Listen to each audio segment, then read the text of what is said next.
자, 여러분 이어서 보도록 하겠습니다. 우리 12페이지 요약집 12페이지 09번 테마 별표 3개 하셨죠? 자, 봅니다. 우리 세금 납부할 의무.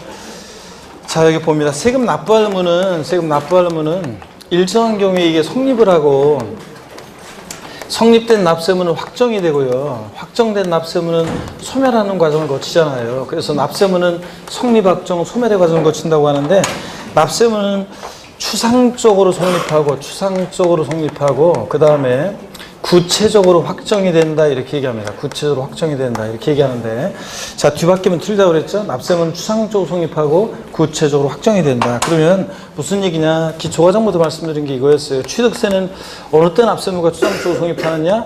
취득세 대상 물건을 뭐 하는 때? 취득하는 때예요.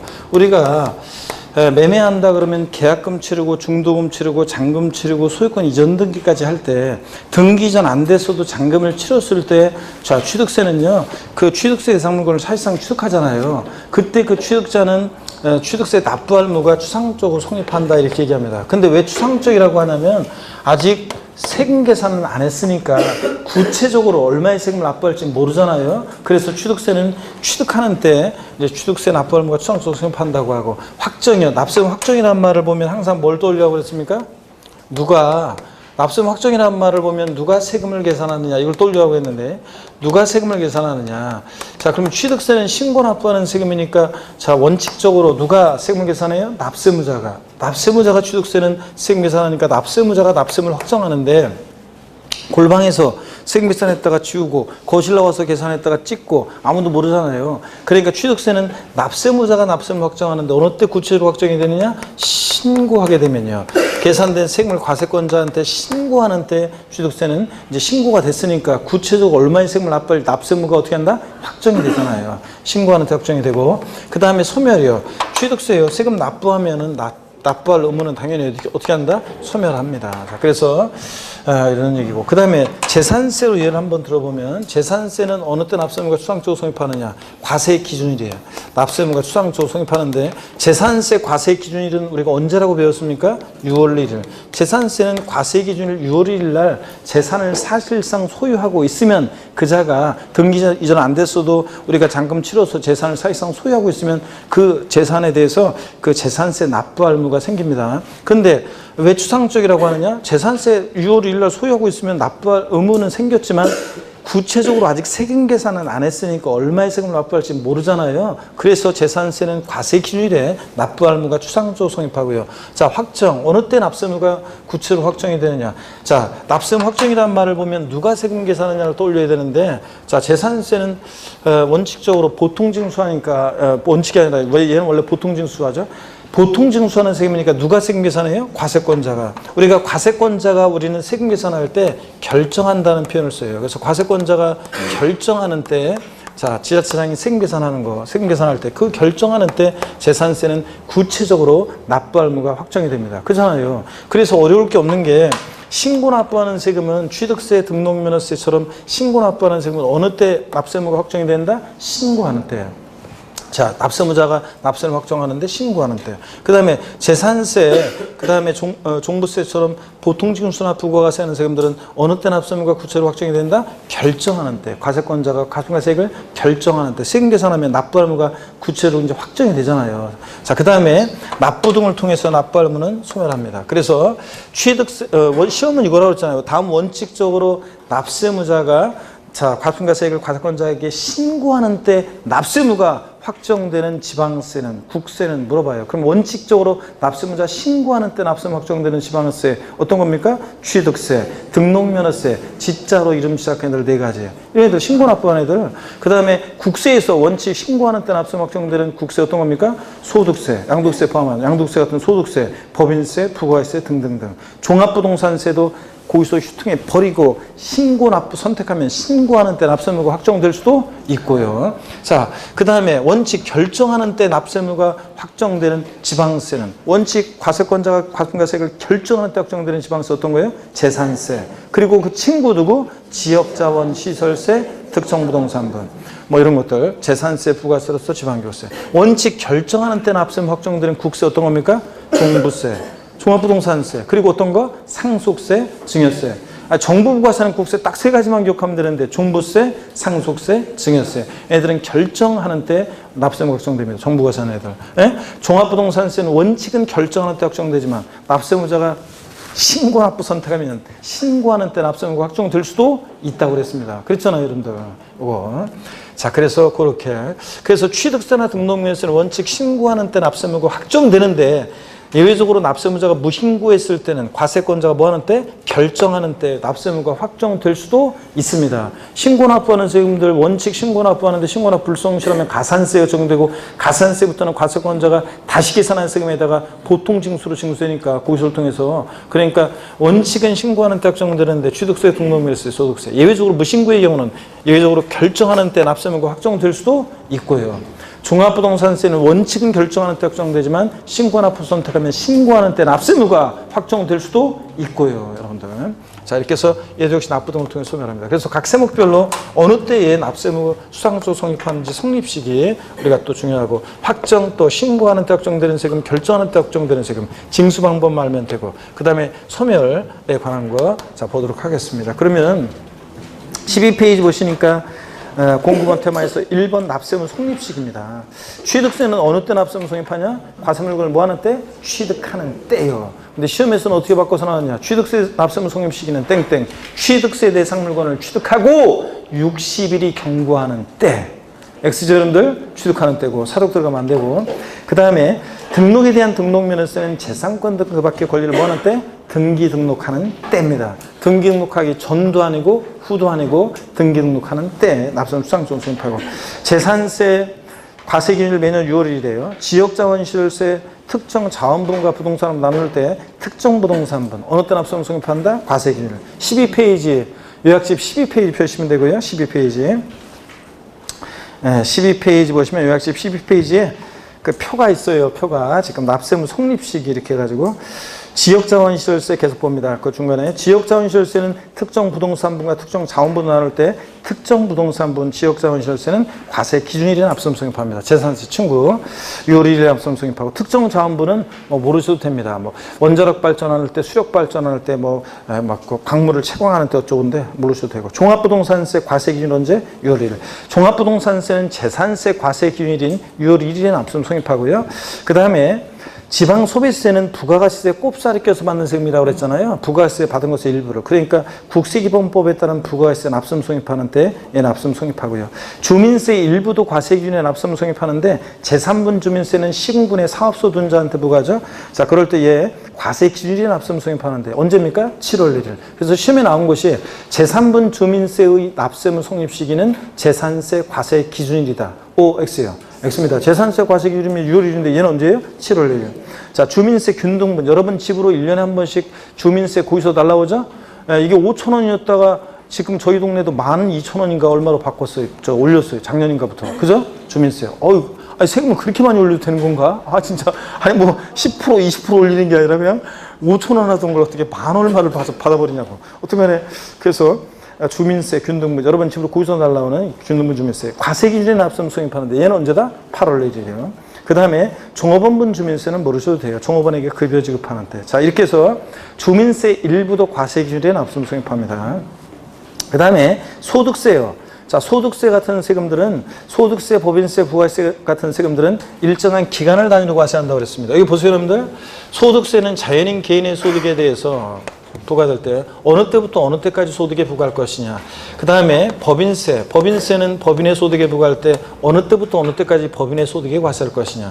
부가가치세는 사업자의 부가가치에 부과되는데 어느 때부터 어느 때까지 부가가치에 과세할 것이냐. 그래서 얘네들은 공통점이 국세 3인방, 소득세, 법인세, 부가세 같은 애들은 과세 기간이 있습니다. 세금을 과세하는데 그 기간이 있고 그 일정한 기간을 단위로 과세하는데 그 과세 기간이 뭐 하는 때 결론적으로 끝나는 때 소득세 납세 의무가 추상적으로 성립합니다. 그래서 소득세 과세 기간은 언제예요? 매년 1월 1일부터 12월 31일까지를 과세 기간으로 합니다. 그랬을 때 1월 1일부터 쭉 발생한 소득을 전부 다 합산해가지고 소득세 부과되는데 제가 농담처럼 얘기하지만 11월 11일 빼빼로 데이에는 소득세 계산할 수 없습니다. 왜냐하면 그 이외에도 소득이 발생하니까. 소득세는 비로소 어느 때? 12월 31일 과세기간이 끝나는 때가 돼야지 1월 1일부터의 소득을 전부 다 합산할 수 있게 되잖아요. 그러니까 1월 1일부터의 소득을 전부 다 합산할 수 있게 되는 12월 31일 날 과세기간이 끝나는 때 소득세는 납부할 의무가 추상적으로 성립한다고 합니다. 왜? 소득을 전부 다 합산할 수 있게 돼서 그때 비로소 세금을 계산할 수 있게 되니까 그때 소득세 납부할 의무가 생겨요. 근데 왜 추상적이냐? 아직 세금 계산 안 했으니까. 그래서 소득세는 어느 때 납부금 성립한다? 과세기간이 끝나는 때입니다. 12월 30일 날. 근데 시험에서는 어떻게 바꾸느냐? 소득세 납부금 성립 시기는 소득을 지급하는 때, 소득이 발생할 때, 양도하는 때, 뭐 이런 식으로 바꿔요. 아니고 어느 때다? 과세기간이 끝나는 때입니다. 분명히 항상 소득세 아무리 꼬셔 넘어가지 말고 소득세는 어느 때 과세기간이 납세의무가 성립한다? 과세기간이 끝나는 때. 그거지. 소득 얻은 때, 소득 지급하는 때, 소득 발생하는 때, 양도하는 때 아닙니다. 자, 그 다음에 근데 예외가 있어요. 예정신고 납부하는 소득세는 그 과세 표준이 되는 금액이 발생한 달의 말일. 달의 말일에 굵은 짙은 글씨로 딱 돼 있죠. 그래서 우리가 양도소득세 예정신고 납부 배웠잖아요. 양도세 예정신고 납부는 양도일이 속하는 달의 말일로부터 2개월 내잖아요. 그런 것처럼 예정신고 납부하는 소득세는 어느 때 납세의무 성립한다? 달의 말일. 요거 기억하고. 그냥 소득세 납세의무 성립시라고 나오면 시험에서 그러면 뭐라고요? 과세기간이 끝나는 때고. 과세기간이 끝나는 때고. 예정신고 납부하는 소득세는 달의 말일. 이렇게 기억하고요.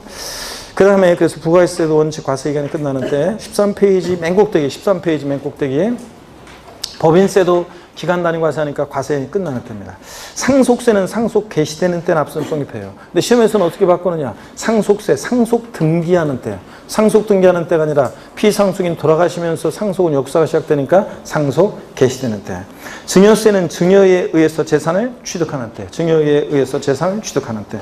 가산세요. 신고납부 불성실했을 때 적용되는 가산세는 신고납부 의무 불이행하는 때. 이러면 그럴듯하지만 아니에요. 신고납부 불성실에서 적용되는 가산세는 그 가산할 국세나 지방세 납세의무 성립하는 때입니다. 취득세 신고납부 불성실 때 가산세 납세의무 성립 시기는 언제냐? 가산할 지방세 납세의무 성립하는 때니까 그러니까 취득하는 때를 말하는 거고. 예? 이런 식으로. 그래서 가산할 국세나 지방세 납세의무 성립하는 때. 인지세는 문서에 부과하는 국세인데 문서를 작성하는 때. 문서 작성하는 때. 그 다음에 지방교육세 같은 농어촌 특별세 같은 세금들은 뉘집자식이냐. 제가 기초과정에서 말씀드렸어요. 지방교육세는 뉘집자식이자 지방세고 목적세고 부가세고 그랬잖아요. 농어촌 특별세는 뉘집자식이다. 국세고 목적세고 부가세고. 이거요 여러분들. 기초과정에서부터 적어드린 게 농어촌 특별세는 농특세, 농어촌 특별세는 국세고 예 목적세죠. 농어촌 균형 발전을 위해서 부과되는 목적세고 그 다음에 얘는 독립한 세금에 부과해서 받는 뭐고? 부가세고 그 다음에 지방교육세는요. 지방교육세는 뉘집자식이냐? 지방세고 그 다음에 얘 목적세고 찌찌 목적세고 그 다음에 뭐다? 부가세입니다. 그래서 항상 농특세를 보면 조세총론에서 국세고 목적세고 부가세고 지방교육세는 뉘집자식이다. 지방세고 목적세고 부가세고 이거 항상 떠올리라고 했습니다. 애들은 부가세니까 부가세들은 유치원 다니는 어린애가 얘기해 드렸어요. 한마디로 뭐라고요? 그때그때 달라요. 그러니까 본세에 따라서 부가세들은 징수방법이나 성격, 징수방법, 납세의무 성립 시기가 다 뭘 따라가요? 본세를 따라가요. 그러니까 자 여기 지방교육세는 그 과세 표준이 되는 세목이요. 의 납세의무 성립하는데 그러니까 지방교육세에 과세 표준이 되는 세목이면 본세를 얘기하는 거예요. 취득세 부가세로서 지방교육세는 취득하는 때. 자 재진이 재산세 부가세일 때 지방교육세는 어느 때? 과세 기준이 돼 납세의무 성립한다는 얘기라고 했습니다. 농어촌 특별세는 어느 때? 본세 납세의무 성립하는 때. 의미는 같은데 왜 표현이 다르냐면 정부 입법 만드는 부처가 지방세, 국세 다르다 보니까 표현이 좀 다른 거지 의미는 똑같아요. 지방교육세는 그 과세 표준이 되는 세목의 납세의무 성립하는 때. 자, 농어촌 특별세는 본세 납세의무 성립하는 때. 결국은 뭘 따라간다는 거예요? 부가세들은 본세에 따라서 납세의무 성립합니다. 지방소득세는요. 소득세나 법인세 납세의무자가 지방소득세 함께 계산해서 내잖아요. 소득세나 법인세 법에서 계산한 소득을 과세 표준에서 약 10분의 1 세율을 적용할 때 지방소득세 그 과세 표준이 되는 소득에 대하여 소득세나 법인세 납세의무 성립하는 때 지방소득세 납세의무 성립하고 자꾸 눈에 익혀두는 수밖에 없어요. 이런 거 이해하면서. 특별징수하는 지방소득세 상업주가 근로소득세 같은 거 원천징수하면서 지방소득세 특별징수에서 함께 내잖아요. 그럴 때 특별징수하는 지방소득세는 그 과세 표준이 되는 소득에 대하여 소득세나 법인세 원천징수하는 때 특별징수하는 지방소득세 납세의무 성립하고 수시부가에서 징수하는 국세나 지방세는 절 보셔야죠. 수시부가에서 징수하는 지방세나 국세는 수시부가 사유가 발생할 때 이거잖아요. 자, 그래서 시험에서 수시부가에서 징수하는 지방세는 수시부가하는 때 납세무 성립한다. 읽습니다. 수시부가하는 때가 아니라 수시부가 사유가 발생할 때고, 또 수시부가에서 징수하는 국세는 시험에서 바꿀 때 수시부가 할 사유가 발생하고 30일이 경과하는 때. 아닙니다. 길지도 않고 짧지도 않고. 절 보셔야죠. 수시부가에서 징수하는 국세나 지방세는 수시부가 사유가 발생할 때. 올렸다 이렇게 내리면서 리듬 타면서 기억하라고 했습니다. 수시부가 괜히 쓸데없이 목 운동하지 말고 수시부가 사유가 발생할 때. 아셨죠? 이렇게 목 운동 해도 되겠구나. 목 운동하면서. 자, 그래서 수시부가에서 징수하는 국세나 지방세는 수시부가 사유가 발생할 때고요. 이렇게 해서 자꾸 읽으면서 이해하면서 눈에 익히 드는 수밖에 없어요, 이거.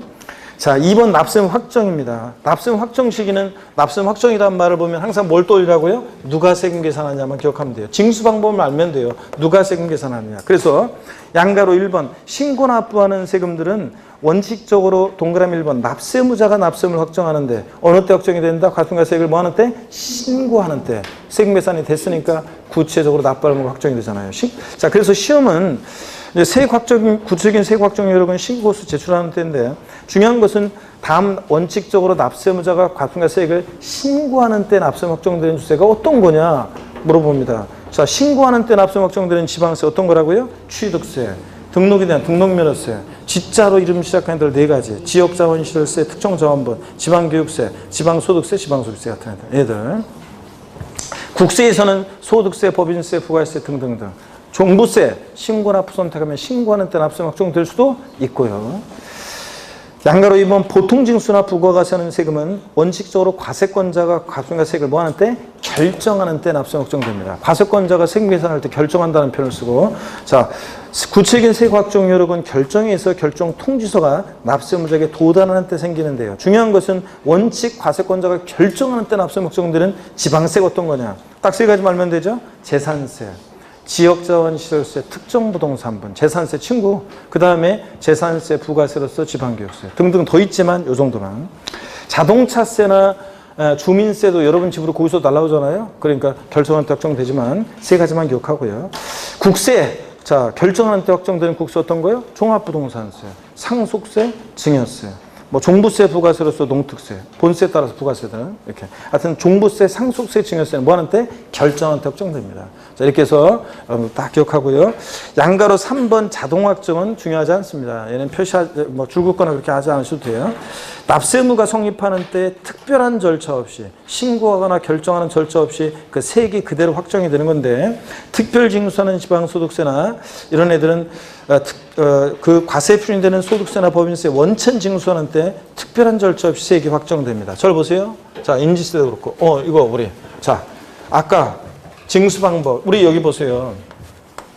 근로소득세 같은 거, 근로소득세를, 근소세를 사업주가 납세무자잖아요. 납세무자인 납세무자가 사업주라고 해서 제가 말이 헛나가네. 근로자가 납세무자인데 징수의 의무가 있는 자로 하여금 징수를 부여하는데 누굽니까? 사업주입니다. 그랬을 때, 자, 우리가요, 근로소득세를 사업주가 소득 지급하면서 근로소득세를 계산했는데 소득 지급하면서 만약에 100만 원이 계산됐다고 쳐요. 근소세가. 그러면 근소세 100만 원이다 그러면 자, 그 지방소득세를 자, 함께 계산해서 사업주가 내는데, 그럴 때 이 소득세를 과세 표준으로 해서 약 10분의 1 세율을 적용해서 소득세 적용되는 세율이 약 10분의 1 세율을 적용해서 지방소득세 계산하니까 100만 원에 10분의 1이니까 지방소득세 얼마? 10만 원. 보세요.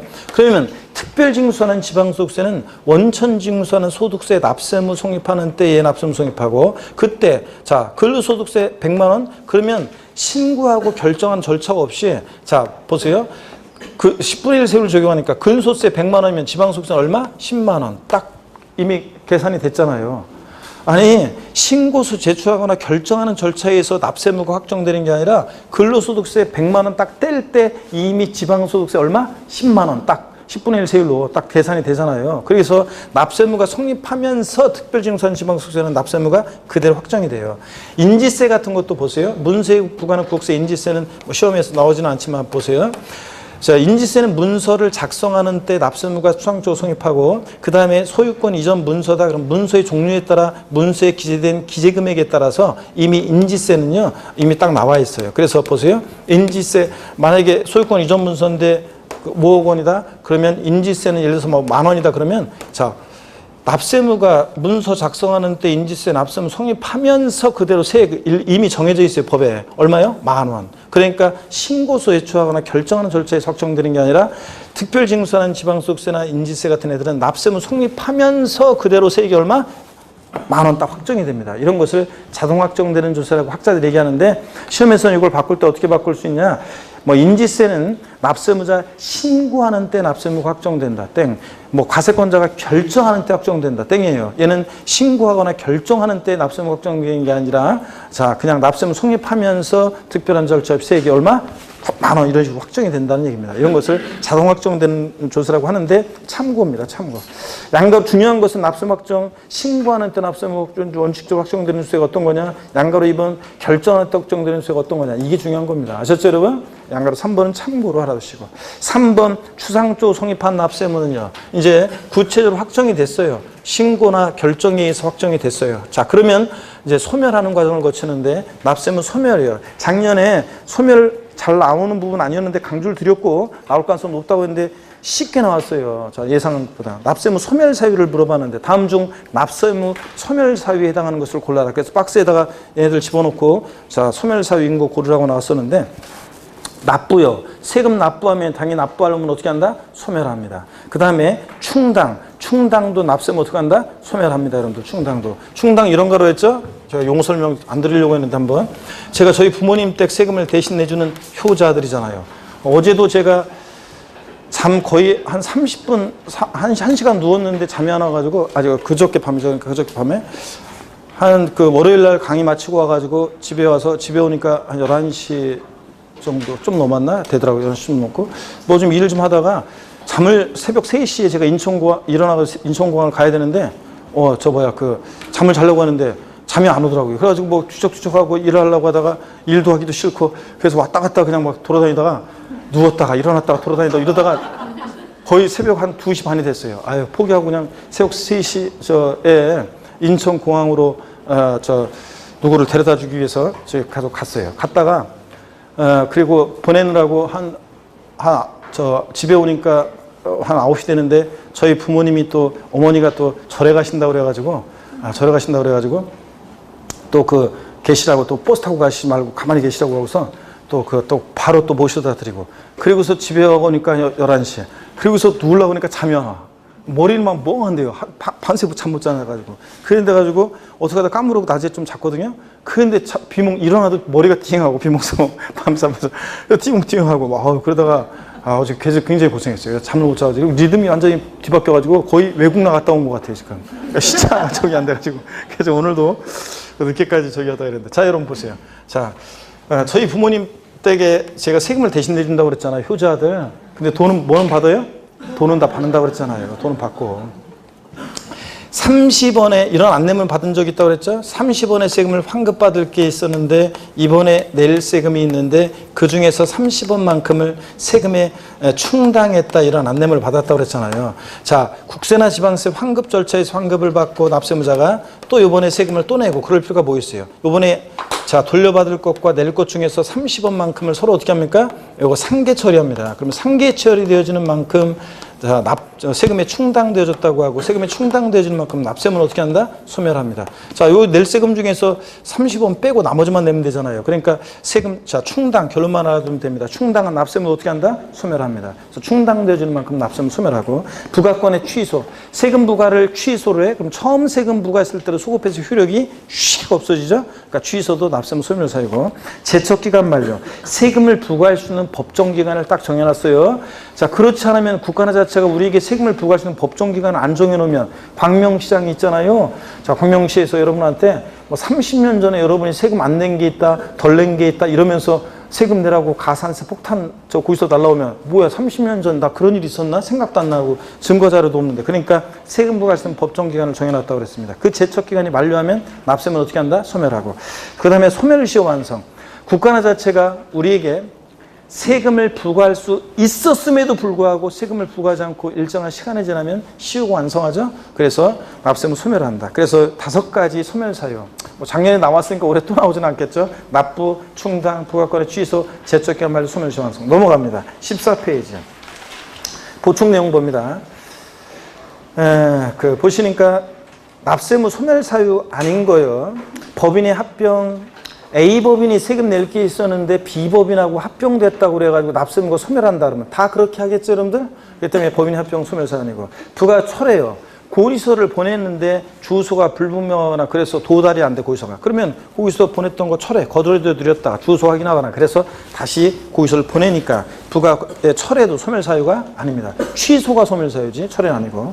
동그라미 니은번 납세제 사망이요. 소멸사유 아니죠? 죽었다고 모든 일 해결되는 게 아니에요. 세금 낼 게 있는데 안 내고 죽으면 그 세금 납부할 의무는 누구한테로? 상속인에게로 승계돼서, 상속인은 자기가 상속받은 재산 한도 내에서 피상속인의 세금 납부할 의무를 지게 된다고 그랬습니다. 그래서 여러분들, 그러니까 사망도 소멸사유가 아니고, 이렇게 해서 알아두시고, 양가로 2번 부가권의 제척기간이요. 만약에 올해 소멸해서 나온다 그러면 이렇게 제척기간과 소멸시에 관한 깊은 내용을 이제 물어볼 가능성이 있고요.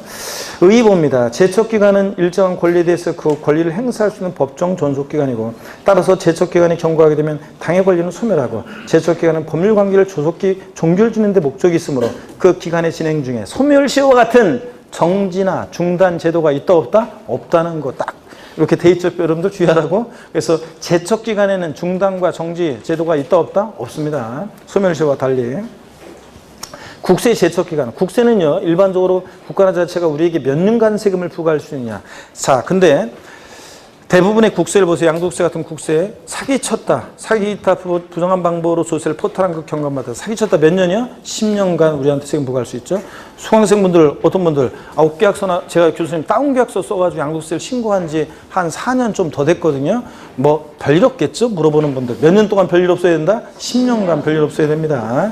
10년간 부과할 수 있어요. 그 다음에 법정 신고기간 내 신고를 제출하지 아니했다. 무신고의 경우는 몇 년? 7년간 부과할 수 있고, 그 밖의 경우는 일반적으로 5년입니다. 그래서 자, 절 보세요. 양도소득세 같은 일반 국세 제척기간은, 자, 절 보세요. 높이로 외웁니다. 10년, 7년, 5년이요. 10년, 7년, 5년. 사기쳤다 몇 년? 10년. 무신고 몇 년? 7년. 기타 몇 년? 5년. 이렇게. 그 다음에 상속증여세라든가 부담부 증여시 양도소득세 같은 애들은 증여세 규정을 따라가서, 부담부 증여시 소득세는 증여세 규정을 따라가서 똑같아요. 상속세, 증여세, 부담부 증여시 양도소득세는 제척기간, 절 보세요 여러분. 15년, 15년, 10년입니다. 15년, 15년, 10년. 리듬을 타면서 외워야지 툭툭 나와요. 15년, 15년, 10년이니까 사기쳤다 몇 년? 15년. 무신고 몇 년? 15년. 기타 몇 년? 10년. 자, 이렇게 해서 외웁니다. 15년, 15년, 10년. 자, 일반 국세는 10년, 7년, 5년. 자, 동그라미 3번입니다. 지방세 제척기간이요. 지방세도요, 취득세나 등록면허세 같은 애들도 사기쳤다. 자, 몇 년이요? 10년간 부과할 수 있고, 납세자가 법정 신고기간까지 신고서를 제출하지 않았다. 무신고는 몇 년이요? 7년이요. 다만 다음에 따른 취득으로서 법정 신고기간까지 신고서를 제출하지 아니한 경우에는 10년. 그래서 기역, 니은, 디귿번을 읽어보면요, 뭐 상속이나 증여를 원인으로 취득한 경우로서 신고 제출하지 않았다. 즉 무신고긴 무신고인데 어떤 사안이 나오면서 결합해서, 어떤 사안과 결합해서 무신고 나왔다. 몇 년입니까? 이거 10년입니다. 이거는 7년이 아니라 그냥 무신고는 몇 년인데? 7년인데. 그 다음에 그 밖의 경우 5년입니다. 절 보세요. 지방세 제척기간 어떻게 외운다? 10년, 7년, 5년입니다. 지방세 사기쳤다 몇 년? 10년. 자, 무신고 몇 년? 7년. 기타 몇 년? 5년입니다, 여러분. 자, 근데 다만 무신고긴 무신고인데 어떤 사안과 결합해서 무신고는 몇 년이고? 10년이고. 이렇게 여러분들 기억합니다. 양가로 3번 징수권 소멸시효를 보세요. 일정한 권리에 대해서 권리자가 당의 권리를 행사할 수 있었음에도 불구하고 일정 기간 행사하지 않으면 그 권리를 소멸시킨 제도. 국가나 자체가 우리에게 세금을 부과할 수 있었음에도 불구하고 세금을 부과하지 않으면 권리의 잠자는 자는 보호하지 않는다. 이게 소멸시효잖아요. 그래서 소멸시효가 시효를 소멸시키는 제도인데, 그 소멸시효 기간을 봅니다. 징수권을 행사할 수 있는 때로부터, 징수권을 행사할 수 있는 때로부터 기산점으로 해서, 지방세는 몇 년간 행사하지 않으면 시효가 완성한다? 5년. 근데 국세는, 자, 금액에 따라 달라집니다. 5억 원 미만의 국세는 몇 년? 5년. 5억 원 이상의 국세는 5억 원부터는 몇 년이요? 10년간 행사하지 않으면 시효가 완성합니다. 자, 고개를 들어보세요. 금방 봤으니까 딴 얘기하지 않겠죠? 5억 원 이상의 지방세 소멸시효는 몇 년입니까? 10년입니다. 그래요? 에이그 금방 봐놓고 다시 봐. 금방 보고서. 지방세는 5억 원 이상이어도 몇 년이라고요? 5년입니다. 지방세는. 아셨죠, 여러분? 항상 지방세, 국세 이거 잘못 보면 답이 그냥 3점포예요. 자, 그래서 지방세는 금액 상관없이 무조건 몇 년이다? 5년 소멸시효가. 국세는 5억 원 미만 5년, 5억 원 이상 국세 몇 년? 10년. 이거 구별합니다. 지방세, 국세를. 15페이지 봅니다. 동그라미 3번 시효의 중단과 정지. 이제 민법 총칙에서 소멸시효 중단 사유, 정지 사유 배웠으면 비슷합니다. 특히 중단 사유는요. 소멸시효 중단 사유를 보세요. 납세 고지, 독촉, 납부채고, 교부청구, 압류. 자, 세금 내라는 액션이 있으면 소멸시효는 어떻게 한다? 중단합니다. 그러면 중단은 이런 거예요. 여러분, 소멸시효 중단은 어떤 거냐면 이런 건데, 여기 보세요. 중단은 이런 거라고 그랬습니다. 자, 봅니다. 소멸시효 중단은요. 시효가 예를 들어서요. 중단은 이런 거예요. 소멸시효 중단은 이런 겁니다. 자, 압류, 독촉, 납부채고, 교부청구 뭐 이런 등등이 있으면 예를 들어서 3년의 시효가 진행되고 있었는데 만약에 중단 사유가 발생해요. 압류나 독촉, 뭐 이렇게 교부청구 등 소멸시효 중단 사유가 발생하면 처음부터 있잖아요. 시효는 처음부터 새로이 시효가 중단 사유가 발생하면 시효가 새로이 진행합니다. 새로이 처음부터 새로이 진행해. 그래서 새로이 진행해가지고 몇 년 채워야 돼요? 5년. 새로 5년 시효가 진행합니다, 여러분들.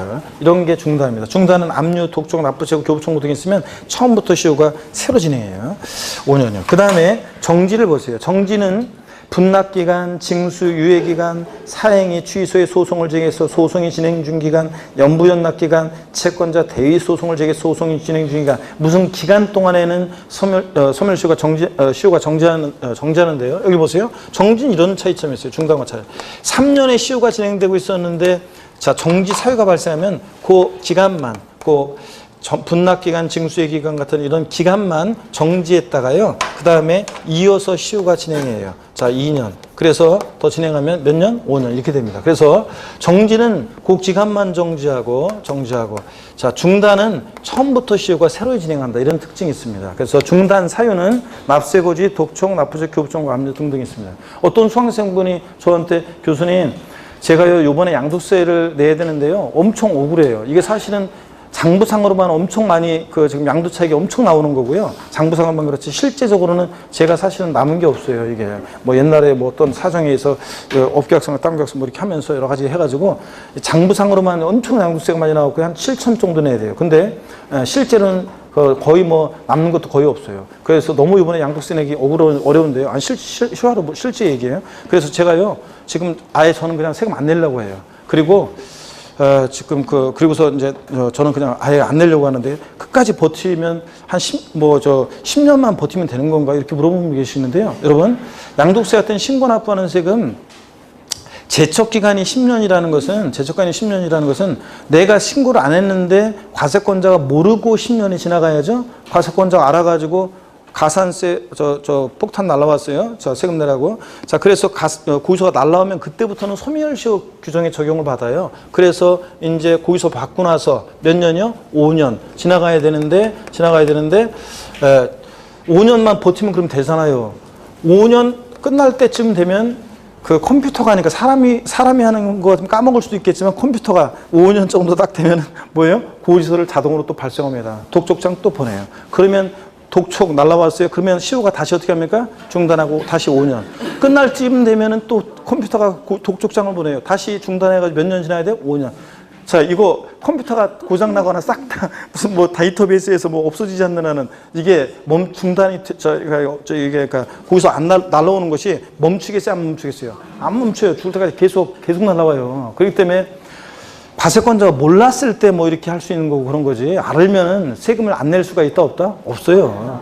그러면 그래서 이제 그 수강생은 자기 명의로 된 재산은 아무것도 이제 못 갖고 그러는데, 자, 어떤 부동산 자기 명의 된 부동산이 또 하나 있다고 하더라고요. 그걸 갖다 남편 명의로 옮겨 놓으려고 하는데 요걸 이제 요걸 갖다가 만약에 미리 예전에 이렇게 옮겼으면 모르지만 요번에 그런 고의소를 세금 양도를 하고 나서 그 다음에 이제 요걸 갖다가 남편 명의로 옮겨요. 그러면 자, 관할 세무상이 사행위 취소의 소송을 제기해요. 사행위로 했다고 그래요. 사행위 취소송을 제기해가지고 그래가지고 이제 그 나중에 다 이거 시효 정지하자. 그 다음에 이제 나중에 승소하면 과세권자가 다 요거 이제 그 재산 다시 부인 명의로 갖다 놓고서 그 다음에 또 세금 압류해서 다 공매처분에 넘겨서 가져가요. 아시겠습니까, 여러분? 그러니까 안 내려고 버티는 게 물론 이제 고액 세금 체납자들은 자기 고유부도 내죠. 사업하다가 좀 뭐하다 그러면 사업이 잘 안 된다. 그럼 그냥 미리 고유부도 해버리잖아요. 명의 다 재산 뭐 다 이런 거 다 부인 명의로 자식 명의로 다 해놓고 호화 생활하면서 자기 명의로 된 재산 하나도 없게 만들어 놓고서 밥해체 이렇게 나가잖아요. 자, 그런 사람들이 있는데 어떡하네? 뭐 그렇게 인생을 살면 안 돼요, 여러분들. 돈을 많이 벌어서 그만큼 많이 내고 국가에 기여하고 이렇게 했으면 좋겠습니다. 자, 여러분 봅니다. 어떡하네? 중단과 정리입니다. 자, 그럼 질문은 마지막으로 드립니다. 질문 하나. 압류는 제척기간이 중단하는 사유이다. OX요. 압류는 제척기간이 중단하는 사유이다. OX요. 오, 뭐 하신 건데? X입니다, X. 제척기간에는 중단과 정지제도가 있다, 없다? 없다고 그랬잖아요. 압류는 소멸시효가 중단하는 사유지, 제척기간 중단 사유가 아닙니다. 제척기간 중단과 정지가 있다, 없다? 없잖아요, 아까. 자, 그렇게 나옵니다. 10번 국세지방세 우선권 요거 예외, 10번은 별표시 2개 합니다. 자, 세금을 체납했어요. 자, 세금을 어떤 사람이 체납했어요? 그럼 체납자의 재산에 대해서 압류해가지고 공매처분에 넘어가죠? 그러면 그 경매된 자산 매각대금에서 누가 우선해서 가져갈 것이냐, 그 얘기입니다. 그럴 때 1번 국세지방세 우선권이요. 동그라미 1번 국세지방세 가산금 체납조원비는 다른 공과금 기타 채권에 우선해서 징수합니다. 담보가 없이도 세금이 우선해서 가져가요. 담보 없는데도. 그럴 때 체납조원비라는 것은 체납자의 재산을 압류, 운반, 보관, 매각한 데 쓰여진 비용이고, 그럴 때 얘네들 사이의 징수 순서는 어떻게 되느냐? 체납조원비가 1등이에요. 2등이 국세나 지방세. 자, 국세지방세는 순위가 같아요. 동순이에요. 국세라고 해서 지방세보다 우선하는 거 아니에요. 순위 같고요. 그 다음에 가산금 순서입니다. 자, 그래서 최근에 시험에 나왔던 것이 옳은 거 고르는 문제에서 조세 징수 순위는 뭐 체납조원비, 그 다음에 지방세, 가산금의 순서로 징수한다 이렇게 해가지고 옳은 지문으로 나온 적도 있습니다. 옛날에는 체납조원비 1등, 2등이 가산금, 3등이 지방세였는데 지금은 이런 순서로 되어 있습니다. 얘네들 자, 일반 채권이나 공과금보다 우선하지만 얘들 사이의 징수 순서 알아두시고요. 동그라미 2번 조세 채권 사이의 우선권입니다. 조세들 상호간에는 어떤 게 우선하느냐? 담보된 조세가 1등입니다. 담보자발한 조세가. 집행하기가 쉽잖아요.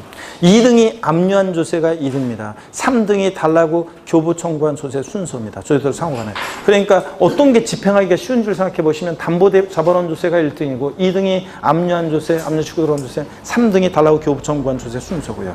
2번 국세 및 지방세 우선권의 예외입니다. 이런 것도 잘 알아두시면 여러분 실무에 나가서도 굉장히 도움돼요. 가끔씩 실무에 제자분들이 이거 우선권과 관련해서 어떤 게 더 우선할 것이냐 요것과 관련해서 또 질문하는 분들이 있어요. 실무에서도 유용합니다. 여러분 잘 알아둡니다. 시험에서도 가끔 나옵니다. 국세 및 지방세 우선권이에요. 직접 경비 우선이요. 공익비용의 우선이요. 강제집행, 경매 또는 파산 절차에 의한 재산 매각에 소요된 비용은 국세가산금 체납조원비에 우선한다. 여러분요. 뭐 매각이 돼야지 누구라도 한 푼이라도 가져갈 거 아니에요? 그러니까 강제집행 절차에서 재산 매각에 소요된 비용은 채권자 모두의 공통비용이니까 얘가 일반 국세지방세보다 우선합니다. 동그라미 2번 선집행 지방세 공과금에 붙어있는 가산금과 체납조원비의 우선이요. 이거는요. 먼저 집행 치고 들어간 지방세나 공과금에 붙어있는 가산금이나 체납조원비가 일반 국세보다 우선한다는 거지. 주의를 보세요. 이 규정은 지방세나 공과금 자체가 국세보다 우선한다는 규정이 아니라 먼저 집행 치고 들어간 그 지방세나 공과금에 붙어있는 가산금과 체납조원비가 국세보다 우선한다는 얘기고요. 양가로 2번 피담보채권의 우선. 여기서 시험 문제가 이제 계속 나왔던 건데 동그라미 1번 봅니다. 법정기일 전에. 법정기일이라는 게 뭐냐? 아래 별표시 박스에 남아있죠? 법정기일이라는 것은 피담보채권과 조세채권 사이의 우선 여부를 정하는 날이에요. 저당권이나 질권 등에 있어 담보되는 채권과 조세채권 사이의 우선 여부를 정하는 날인데 신고 납부하는 세금은 신고일을 법정기일로 하고요. 그 다음에 보통징수나 부가가세 하는 세금들은 할 때는 납세 고지서 발송일을 거기서 도달일이 아니라 모의고사 같은 데 보면은 도다리로 바꾸는데 납세고에서 도다리가 아니라 발송이를 법정기일로 합니다. 자, 그럼 다시 보세요. 동그라미 1번 법정기일 전에 설정된 전세권이나 질권, 저당권에서 담보되는 이 피담보채권은요, 국세지방세 또는 가상금보다 어떻게 한다? 우선해서 징수됩니다. 이 피담보채권이. 다만 이 피담보채권보다 뭐보다 우선할 수 없다? 체납조원비보다는 우선할 수 없고요. 15페이지 지방세의 경우 봅니다.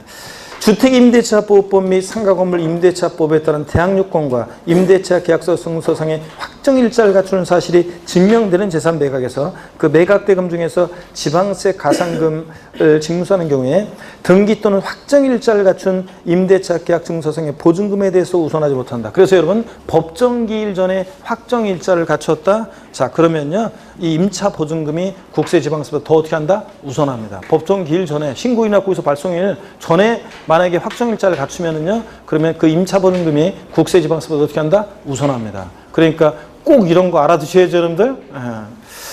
자, 그러면 16페이지 봅니다. 아니, 그래가지고 그 집을 매매할 거냐 말 거냐 물어볼 때, 매매해야 되냐 말아야 되냐 물어볼 때, 그런 거에 따라서 매매해야 될지 안 해야 될지 그런 거 판단해야 되잖아요, 여러분들. 자, 그 다음에 봅니다. 16페이지 봅니다.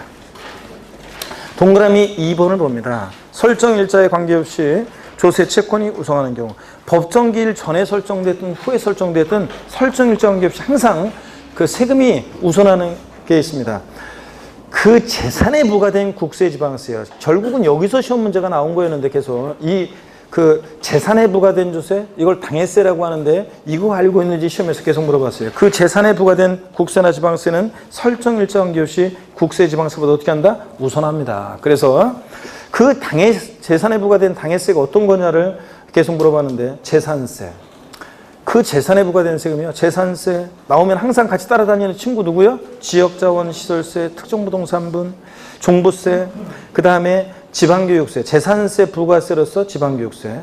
자, 자동차세나 상속증여, 자동차세도 보유하는 자동차 보유에 대해 부과하잖아요. 또 상속증여받은 재산에 부과되는 상속증여세. 주로 보유세하고 상속증여세예요. 재산세, 친구, 지역자원시설세, 특정부동산분, 재산세, 부가세로서 지방교육세, 종부세, 재산세, 종부세, 재산세, 부가세로서 지방교육세, 특정부동산분, 지역자원시설세, 뭐 자동차세, 상속증여받은 재산에 부과되는 상속증여세, 주로 보유세하고 상속증여받은 재산에 부과되는 상속증여세는 자, 설정일자 관계없이 법정기일 전에 설정되고 얘네들이 항상 우선합니다. 시험에서 다음 중 법정기일 전에 설정된 저당권에서 담보되는 피담보 채권보다 우선하는 조세이다. 틀린 거. 그래서 얘네들 쫙 4개 깔아놓고 취득세인가 집어넣고 물어본 적도 있고요. 자, 땡이죠, 여러분들. 취득세는 법정기일 전에 설정된 피담보 채권보다 우선할 수 없습니다.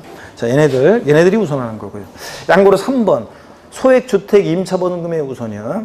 우리 여러분들 중개사법 배우는 중개사법에 배우는 그 소액 임차보증금 있잖아요. 주택과 상가에 뭐 수도권 얼마, 지방 얼마 있잖아요. 자, 그런 그 소액 임차보증금 얘네들은 국세지방세보다 우선합니다. 근데 체납소임보다 우선할 수 없고, 양가로 3번과 4번은 다 그겁니다. 소액 주택 또는 상가의 임차보증금 우선. 양가로 5번 임금채권의 우선입니다. 양가로 5번. 동그라미 1번이요. 우선변제 소액 임금채권. 최종 3개월분 임금채권은요, 근로자 과정의 최저 생계를 위한 거기 때문에 자, 최종 3개월 임금채권은 국세지방세보다 어떻게 한다? 우선합니다, 여러분. 근데 체납소임보다는 우선할 수 없고요. 동그라미 2번 일반 임금채권 한번 보세요. 이게 조금 헷갈리는데 한번 보세요. 동그라미 기억번.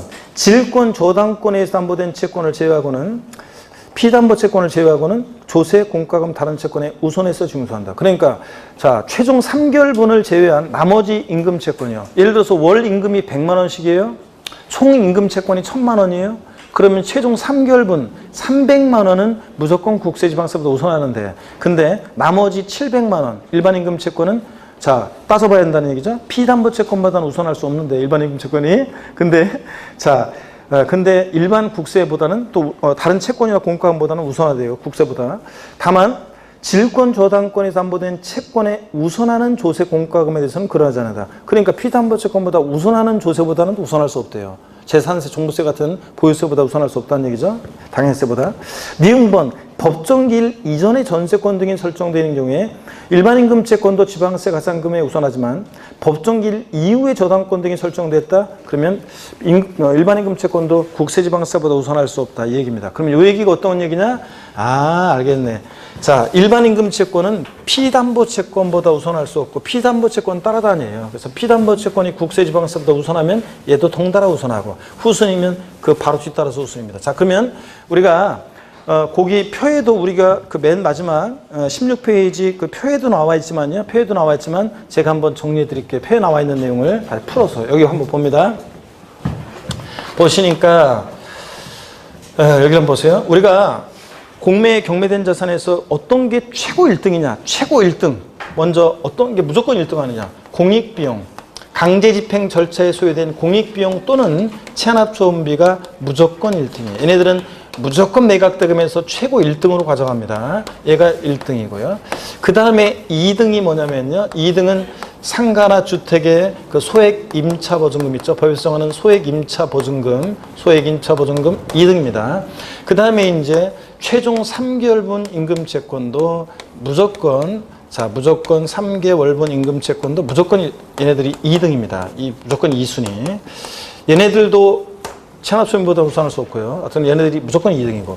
3등 이제 봅니다. 3등은 조금 이따 설명드릴게요. 자, 법정기일 전에요. 법정기일. 자, 피담보채권과 조세채권세 우선 여부를 정하는 날인데, 법정기일 만약에 요거는 전에 저당권 등이 설정되느냐. 이렇게 해야 되는데, 법정기일 전에 저당권 등이 설정됐느냐, 후에 설정되느냐에 따라 달라지는데 법정기일 전에 저당권이나 질권 등이 설정이 됩니다. 저당권 등이 설정이 돼요.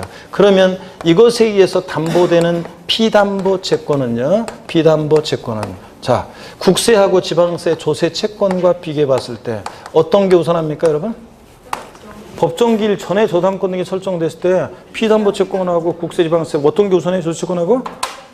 피담보채권이 우선한다고 금방 배웠잖아요, 여러분들. 그렇잖아요. 법정기일 전에 설정된 피담보채권이 국세지방세보다 우선합니다. 자, 그러면 이번에는 법정기일 그러면 후에 저당권 등이 설정됐습니다. 자, 그러면 담보되는 그 피담보채권과 조세채권하고 비교해 봅니다. 자, 그럴 때 어떤 게 더 우선합니까? 그때 이제 법령의 반대속으로 법정기일 후에 저당권 등이 설정됐다. 그러면 어떤 게 더 우선해요? 그때는 조세채권이 더 우선합니다. 피담보채권보다 조세채권이 더 우선하고. 근데 일반임금채권은 어떤 거냐면 최종 3개월분 임금채권은 무조건 2수인데, 자, 최종 3개월분을 제외한 나머지 임금채권은 피담보채권보다 우선할 수 없고 피담보채권 따라다녀요. 그래서 나머지 3개월분을 제외한 나머지 일반 임금채권은 피담보채권이 국세부 지방세보다 우선하면, 자, 얘도 덩달아 일반 임금채권도 조세채권보다 우선합니다. 그 다음에 피담보채권이 만약에 지방세 국세보다 후순이면 일반 임금채권도 덩달아서 같이 후순입니다, 여러분. 자, 요 얘기죠. 그 다음에 일반 채권이나 공과금은 항상 맨꼴등입니다. 항상 일반 채권이나 공과금은 항상 꼴등입니다, 여러분들. 자, 그 다음에 일반 채권이나 공과금은 항상 꼴등이고요. 자, 그 다음에 그러면 여기 봅니다. 법정기일 여기고요. 법정기일 전에 설정됐든 후에 설정됐든 이 피담보채권보다 항상 우선하는 세금이 있습니다. 그게 어떤 거라고요? 당해세. 그 재산에 부과된 조세, 당해세. 그 재산에 부과된 조세예요. 그 재산에 부과된 조세가 어떤 거냐 알고 있는지 시험에서 계속 물어봤다고 그랬잖아요. 자, 그 재산에 부과된 조세가 어떤 거냐? 재산세. 자, 층구, 지역자원시설세, 특정부동산분. 그 다음에 재산세 부가세로서 지방교육세, 자동차세나 재산세 등의 부가세로서 지방교육세, 취득세, 등록면허세 부가세일 때는 아니에요. 지방교육세가 재산세 부가세일 때 지방교육세. 그 다음에 뭐 자동차세 뭐 이런 것들은 뭐 시험에 안 나올 거지만 그래도 자동차세도 한번 그냥 알아두시고. 자, 그 다음에 계속 봅니다. 자동차세. 그 다음에 어떤 것도 빠졌어요? 중요한 거 종합부동산세. 국세 중에 대표적인 보유세인 종합부동산세. 또 그 다음에 상속 증여받은 재산에 부과되는 상속 증여세. 이런 애들은 자, 보유하는 재산 주로 보세요. 보유하는 재산 그 다음에 보유세들이죠, 주로. 그 다음에 상속증에 받은 재산에 부과되는 얘네들은 그 재산에 부과된 조세로서 피담보 채권보다 법정기일 전에 설정된 후에 설정된 항상 어떻게 한다? 얘네들이 더 우선합니다. 아시겠습니까, 여러분? 그런 거. 또 여기에 이제 물론 올해 추가된 내용이 아까 나왔던 건데, 자, 법정기일 전에 만약에 여기 법에 정하는 소액임차보증금은 무조건 2순위지만 그냥 임차보증금도요. 법정기일 전에 확정일자를 갖춘 임차보증금은 여기에, 자, 법정기일 전에 확정일자를 갖췄다 그러면 여기에 그 법정기일 전에 확정일자를 갖춘 임차보증금도 국세지방세법 어떻게 한다? 우선합니다. 여기 들어가서 같이. 예? 법정기일 전에 아까 신고인이나 고의서 발송일 법정기일 전에 확정일자를 갖춘 임차보증금은 소액임차보증금 무조건 1등이고, 자, 그 법에 정한 그 액수는 그렇지만 일반 임차보증금도 소액이 아니어도 임차보증금 확정일자를 갖춰야 되는데 언제? 법정기일 전에 확정일자를 갖춘 임차보증금은 국세지방세보다 더 우선합니다. 이런 것들이 올해 추가된 게 있어요. 아까 그거 봤었고요. 자, 이렇게 해서 여러분들 이런 얘기를 설명을 다 드렸습니다. 거기 교재 16페이지에 딱 나와 있으니까, 자, 1등, 2등, 3등은 여기 봅니다. 마무리 이제 1등, 2등, 3등은 딱 정해져 있어요. 최고 1등은 공익비용 또는 체납소비가 무조건 1등. 2등은 소액임차보증금 채권 3개월 보증금채권. 3등은 그 재산에 부과된 당했어요. 그죠? 딱 정해지고 4등, 5등, 6등은 따져봐야 되는 거 이렇게 보세요. 법정기일 전에 만약에 저당권 등이 설정됐을 때는 피담보 채권이 4등, 5등이 일반임금 채권, 6등이 국세지방세 같은 조세채권, 맨 꼴등은 일반 채권의 공과금. 법정기일 후에 저당권 등이 설정됐다. 여기 보세요. 집중력이 떨어지면 안 되는데 집중력 떨어지면. 이제 다 끝났다니까. 오늘 복습도 안 할 거예요. 오늘 내가 빨리 끝내야 되겠어. 자, 이렇게 보세요. 법정기일 후에 저당권 등이 설정됐다 그러면 피담보 채권은 국세지방세법 후순위니까 이때는 4등이 조세채권, 5등이 피담보 채권, 6등 항상 일반임금 채권, 피담보 채권 따라다니까 6등 일반임금 채권, 자, 그 다음에 맨 꼴등은 항상 일반 채권이나 공과금 이렇게 됩니다. 아시겠습니까, 여러분? 요걸 갖다가 사진으로 딱 찍어 가시면 이제 딱 되잖아요, 여러분들. 그러면 어떤 게 우선할 것이냐. 자, 국세지방세 우선의 원칙의 예외 다 정리해 드렸습니다. 16페이지 그 표의 내용도 다 지금 설명드린 얘기가 딱 나눠서 이렇게 나와 있습니다. 다 설명드렸고요. 그 다음에 17페이지 권리구제는 그렇게 중요하진 않은데요. 우리가 국가나 지자체로부터 조세관에서 부당한 침해를 받으면 가만히 있으면 안 되죠? 당장 뛰어가서 세무공 멱살 잡으면 나만 손해지. 자, 그래서 정당한 절차를 밟아야 되는데 그럴 때 그 권리구제요. 보세요, 여러분. 이의신청 을 받을 수도 있고 심사 청구나 심판 청구도 받을 수 있고, 표를 보세요. 감사원에 심사 청구할 수도 있고 안 되면 행정법원에 행정소송도 제기할 수 있어요. 그런데 청구 기간을 보니까 다 며칠입니까? 청구 기간은 국세든 지방세든 다 며칠이에요? 90일입니다. 청구 기간은 무조건 옛날에는 이게 60일, 90일이었는데 청구 기간에서 60일 나오면 무조건 틀립니다. 청구 기간은 무조건 며칠이다? 90일입니다. 청구기간은. 조세관에서 부당한 침해가 있으면 안 날로부터 며칠 내 무조건 이런 거 제기해야 돼? 90일 내. 60일 내 제기할 수 있다 그러면 틀려요. 청구기간은 무조건 90일입니다. 무슨 결정기간은 이제 90일이 아니고 다른 기간도 있지만 청구기간은 무조건 90일이라는 거. 그 다음에 3번 불복 절차의 중요 법령을 보세요. 동그라미 1번이요. 이의신청은요, 임의적인 불복제도로서 납세자가 선택하지 않을 수 있어요. 반드시 이의신청 절차를 거치고서 심사 청구나 심판 청구를 제기한다 그러면 틀려요. 이의신청 절차를 거치지 않고서도 심사 청구나 심판 청구할 수 있고요. 동그라미 2번. 근데 심사 청구라는 것과 도지사의 심판 청구나 그 다음에 조세 심판원의 심판 청구는요, 이 선택적인 필수 절차다. 즉 무슨 얘기냐? 반드시 해야긴 해야 되는데 둘 중에 하나만 거치면 행정소송을 제기할 수 있습니다. 자, 그래서 동그라미 3번 보세요. 이게 이제 시험에 아직 안 나왔어요. 다른 건 다 나왔는데 2번. 심사청구와 심판청구는 중복청구가 불가능합니다. 심사청구도 받고 심판청구도 받고 중복청구 된다 안 된다? 안 된다는 거. 자, 그 다음에 나머지 4번, 5번 이런 거 읽어보시면 되겠습니다. 자, 그 다음에 18페이지 12번 테마 기한후 신고인데요.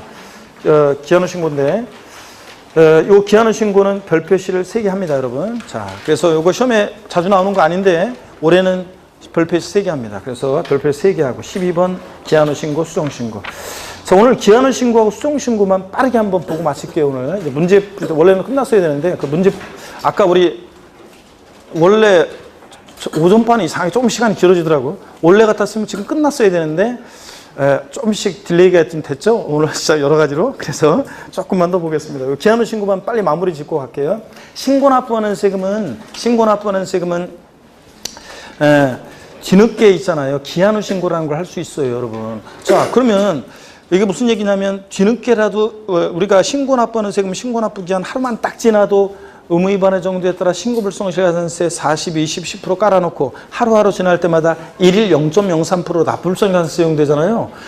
그리고 과세권자가 다시세금 계산해서 요 가산세 합해서 납세 고의소를 발표해서 징수합니다. 신고나 불성실하면. 근데 뒤늦게라도 신고를 해주면 자, 조세 포탈 우려 가능성도 줄어들고 공무원이 세금 계산해서 고의소 보내야 되는데 그런 일손도 줄어들잖아요. 행정력도 낭비가 좀 줄어들고 그래서 혜택을 주겠다는 얘기입니다. 뒤늦게라도 기한후 신고하면 혜택을 주는데 자, 대상자 봅니다. 법정 신고기한 내 과세 표준 신고서를 제출하지 아니한 자는요 기한후 신고할 수 있습니다.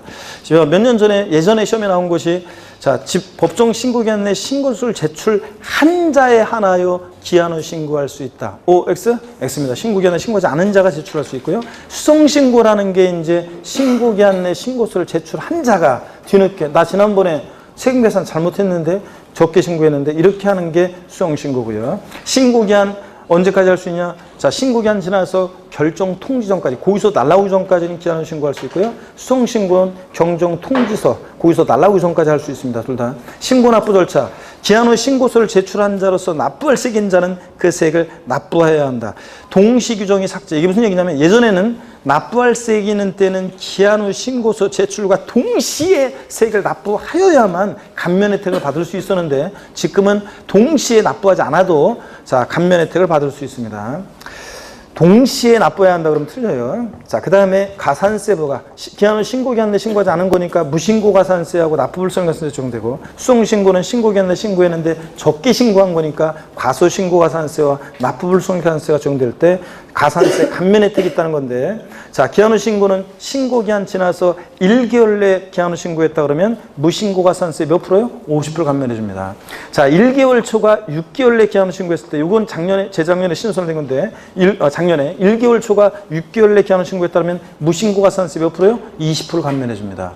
자, 그 다음에 납부불성의 가산세는 감면해 준다 안 해준다? 안 해줍니다. 왜냐하면 기한후 신고에 관한 거니까 납부불성 가산세 감면 안 해주고요. 수성신고는 자 보세요. 신고기한 지나서 6개월 내 수성신고를 했다 그러면 과소신고 가산세 50% 깎아주고 6개월 초과 1년 내 기한후 신고하면 과소신고 가산세 20% 깎아주고 1년 초과 2년 내 기한후 신고하면 10% 깎아줍니다. 50, 20, 10%요. 감면해주고요. 둘 다 납부불성 가산세는 감면해준다 안 해준다? 안 해준다. 특히 기한후 신고 감면에 대한 것을 꼭 잘 알아두시고요. 세결정이요. 기한후 신고서를 제출한 경우에 지자체장은 지방세법에 따라 기한후 신고일부터 3개월 내 그 지방세 과분과 세액을 결정해야 한다. 무슨 얘기냐? 납세무자가 뒤늦게 기한후 신고했다고 해서 납세무 확정되는 효력이 생기는 게 아니에요. 여러분 보세요. 납세무 확정, 신고 납부하는 세금들은 원칙적으로 납세무자가 납세무를 확정하는데 신고기한 하루만 딱 지나면 그때부터는 세액 확정 권한은 과세권자한테 넘어가요. 그래서 납세무자가 뒤늦게 기한후 신고했다고 해서 자, 세액 확정되는 효력이 생기는 건 아니고요. 최종적인 세액 확정은 누가 한다? 지자체장이. 기한후 신고로부터 몇 개월 내? 3개월 내 합니다. 이런 거고요. 이해되십니까, 여러분? 아무 대답이 없구만. 아, 진짜. 그래서, 요거. 그리고 그 손가락 표시는 우리 양도세 할 때 말씀드렸던 건데요. 양도소득세 예정신고기한 내 무신고, 과소신고한 후 확정신고기한까지 신고하거나 수정신고를 하게 되면 무신고, 과소신고 가산세 50% 깎아준다. 여러분 지난주에 말씀드렸어요. 아까도 복습하고 양도소득세 양도일이 속하는 달에 말일부터 2개월 내 예정신고 납부를 안 했어요. 가산세 적용되죠? 그랬더라도 다음 연도에 5월 달에 확정신고 납부를 하면 예정신고에 대한 가산세를 적용하지 아니한다 그러면 틀리는 거고 자, 혜택이 있습니다. 무신고 가산세 과소신고 가산세 몇 프로 깎아준다고요? 50% 감면해줍니다. 그러니까 뒤늦게라도 확정신고 해야지만 세금을 절세할 수 있다. 강조드렸죠? 올해 2018년도 개정세법 내용 꼭 반드시 알아두시고요. 자, 이렇게 해서 기한후 신고, 수정신고 살펴봤습니다. 서류의 송달은 참고적으로 보시고 문제풀이할 때 제가 살짝 알려드릴게요. 자, 참고적으로 읽어보시면 되고. 자, 이렇게 해서 오늘 우리 조세 총론을 다 봤습니다. 옛날에는 2주에 걸쳐서 봤던 것, 기초과정에서는 2주에 걸쳐서 봤던 것을 이제 한 주에 끝냈습니다. 자, 그래서 이렇게 다 봤고 다음 주에는 이제 드디어 도대체 총론은 좀 재미가 없잖아요. 이제 지방세로 갑니다. 그래서 다음 주에 지방세에서 제2편 취득세부터 본격적으로 또 보도록 하겠습니다. 여러분 오늘 복습은 일단 오늘 생략하고요. 오후에 단원별 모의고사 보실 분들은 2시 10분까지 오셔가지고 시험을 보기 바라고 단원별 모의고사 보신 분들 오늘 하여튼 고생 많으셨고 다음 주에 씩씩한 모습으로 다시 뵙도록 하겠습니다. 고맙습니다. 수고하셨습니다.